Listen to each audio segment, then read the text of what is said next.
going to start surfing, especially here on the Great Lakes, there's going to be 5 essential items that you really need. One is obviously the surfboard, your wax, it's a wetsuit or wetsuit gloves, wetsuit boots.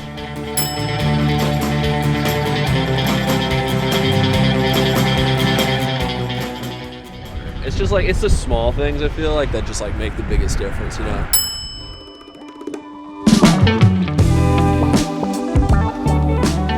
Yeah, you know, a lot of surfers on the coast now have kind of discovered us and know that we're here. And yeah, it's funny because I'll go out to California, paddle out, and right away I'm not a local, I'm not an insider. So if there's someone near me, I'll tell them, hey man, sorry if I get in your way, but I'm from the Great Lakes, just trying to have fun while I'm out here. And usually that'll kind of loosen them up a little, like, no way, really? Like, you guys are hardcore. You know, it's cold, it's small, it's cold, and you know, I can't believe you guys do what you do, so. But yeah, that's why a lot of us like surf in these colder months, because we have bigger transitions in weather. So it's like the winds will be in the 20 to 30 mile an hour range versus like in the summer months, you know, it's just more generally flat. And a lot of times if there is waves, you really have to be in a pretty exposed area. So.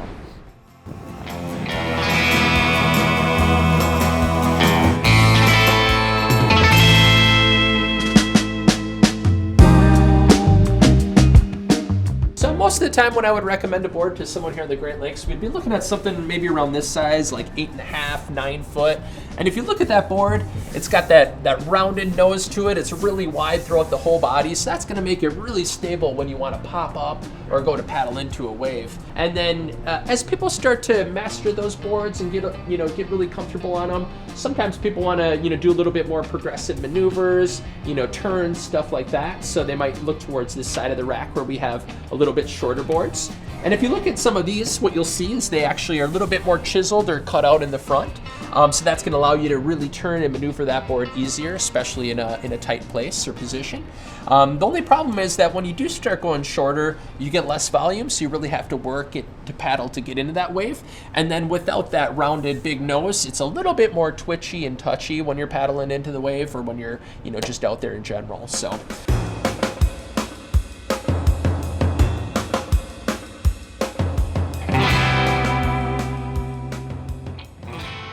Here on the Great Lakes, we are surfing one of the coldest areas that they surf in the world, so we pretty much go with the thickest stuff that you can find other than in our summer months. So a wetsuit like this is a 6.5 millimeter, which means there'll be 6 millimeters here in the area of the vitals, and then 5 millimeters in the area that it stretches more around the arms and the legs. So here we have a 3.2 millimeter wetsuit, and this wetsuit you can see not very thick, but still gonna provide the warmth that you need for maybe the late spring, summer, and early fall. Here's what we typically wear in the winter here, which is a 6 millimeter wetsuit, and you can see the difference of thickness on that. This is the wetsuit that we're going to use most of the time that we have waves here in the fall, winter, and spring months, and that's what's going to allow us to really stay out in those frigid temperatures. Wetsuit boots, which are right here. A lot of times with wetsuit boots, there's a phrase I like to use. It's 5 will keep you alive, but 7 will keep you in heaven.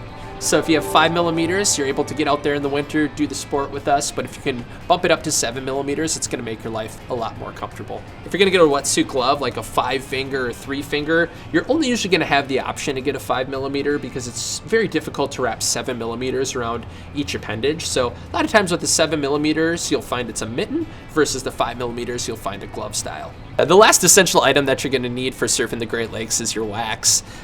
With surf wax, there's different temperatures for different water conditions. This cold water wax is really tacky and it just doesn't stick to a smooth surface of a surfboard on its own very well. So what we'll do is we'll put a base coat wax on first. That's a lot harder compound in order to stick to the board. And then we'll put that cold water wax on top of the base coat in order for it to stick really well. I mean, one thing that's cool about Milwaukee surfing is that you're halfway down the lake.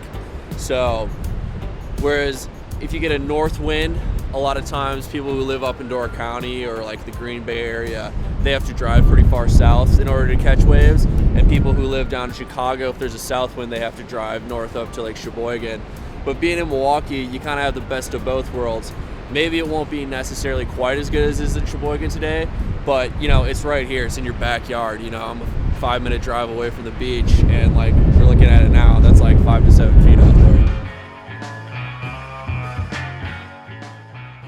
Yeah, there's not really any specific time of day that there's surf. It's really about when the waves come around. So sometimes the wind might blow overnight and you might have that good surf right in the morning. Sometimes it might not pick up until 3-4 p.m. So really it just depends on the time of the day and when those waves come around. Usually after that wind starts to sustain, we'll see 2-3 hours later some waves. You can kind of get that idea if there's going to be some surf about a week ahead of time, and then really pinpoint it about a day or two ahead. So you really do have to be on it here, a little bit more right place, right time. I mean, anytime there's surf, we always see an increase in traffic. We do rent surfboards, wetsuits, and a lot of surfers want to bring a friend or family member out. So a lot of times we'll see them coming in to rent a wetsuit or a surfboard and getting out. And then in addition to that too, people are just excited. After they get in the water and surf all day, they want to come and talk about the waves they rode and talk about some of the successes they had in the water. So what's really cool on the days that we do have surf is seeing those people come in and sharing that joy and excitement that we all have together. Surfers come in here, they're talking to me, and then maybe another surfer will walk in and then they start chit-chatting. And then maybe another group of a couple surfers will walk in and then they all start chit-chatting. And I kid you not, there's been times we've had 5 to 8 people up front here just all in their wetsuits, dripping wet and excited, talking to each other about how good their session was just down the road. I didn't ever expect to get into surfing, or I didn't have this like dream to be a surfer when I was younger. How it actually started was a DVD that I got when I was a teenager, and I was like, what is this, surfing? Like, whatever. So I didn't think much of it, but ended up watching it a couple months later when I went home and was bored one afternoon.